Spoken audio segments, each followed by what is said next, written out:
Okay, so the first thing you want to do is make sure you're going to put it down in an unobstructed area. Look around you. Look around, if you were to take something and throw it straight up, would it hit anything? Is it going to fly into anything nearby? Power lines, things that, we always look at trees and buildings, but there could be some power lines or cable lines running up nearby. You want to basically avoid all that. You want the bigger, the more open sky you can get, the better. Also have the front of the copter aiming away from you. Make sure that you aim it away with the camera up front. This will help your orientation when you're actually up and flying. Now there's 3 steps once you're in this position. Yep. There's kind of a sequence you want to do this. Number 1, launch the app. Which I've already done. So I've attached the phone, phone's in the controller, everything else is off, but the phone is already launched into the DJI 4 app. Number 2 is you want to turn on the controller. So that's going to be a button in the upper right corner. I'm just going to press once and then press again to hold it down.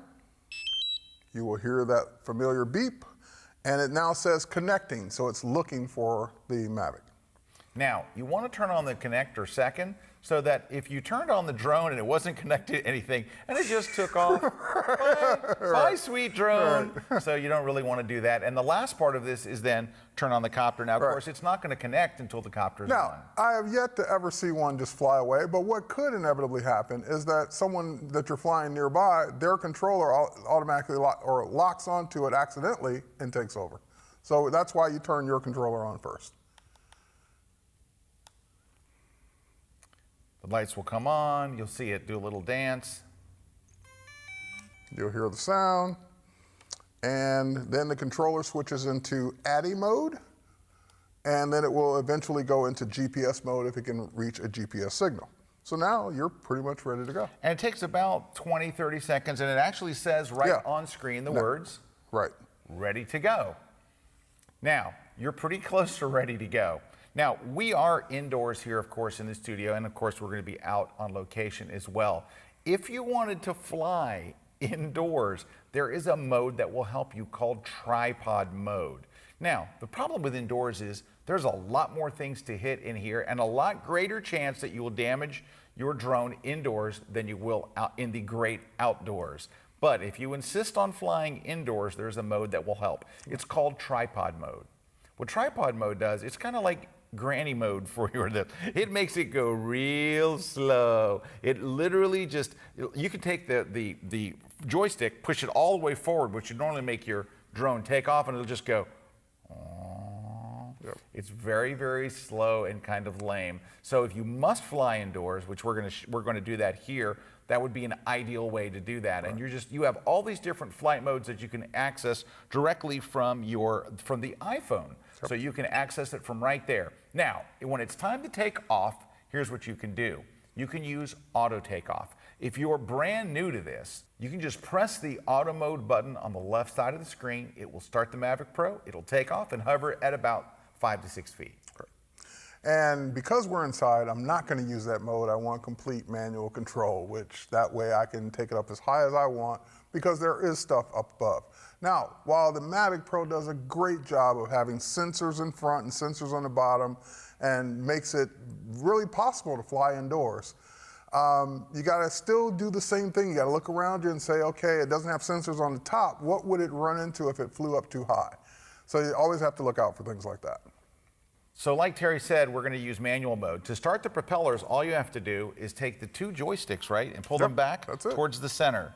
Now they go back at an angle like this, and angle in like that, and it started. Just pull them down in towards you, and it will just spin them up. It will not be enough power for them to take off until you're ready. So even though I didn't press the auto takeoff, I did get it ready to go, and it's even telling me now that our camera and crew and everything in front, there's an obstacle in front. So I'm just gonna give it, and by the way, this is the biggest tip I can give you throughout this entire class. Less is more. Don't throw the joystick controller a full blast, because what you're doing is you're telling it to go as fast as it possibly can, as high as it possibly can. We don't want that. We just want to give it a little bit of juice, and it will just do that. And look, watch this. It'll just sit there. I don't have to do anything.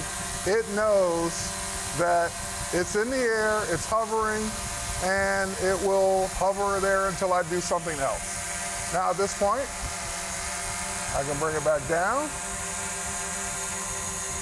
I can move it over. I can move it over that way. I can move it back. Little gestures on the controller.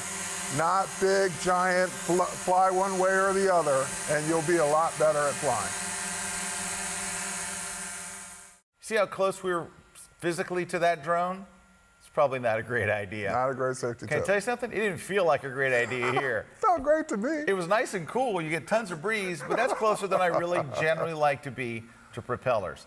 Now, you have two sticks. The left stick lets you rotate the copter, all right? The right stick chooses your direction.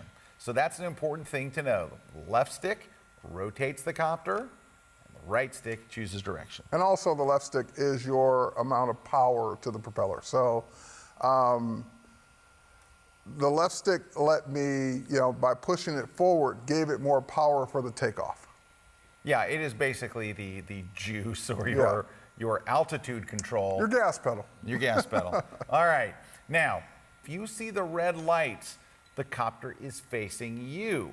And normally you will probably want the copter facing away so you're using video unless you turn it around and bring it back towards you. But most of the time when you're flying, the red lights are in the direction of the camera. So those two red lights there should be facing opposite you until you turn around and come back. And I can tell you that I found that to be one of the most challenging things. It's very simple when you're flying away. When you turn it around and all of a sudden everything's opposite. Yeah, that's the thing.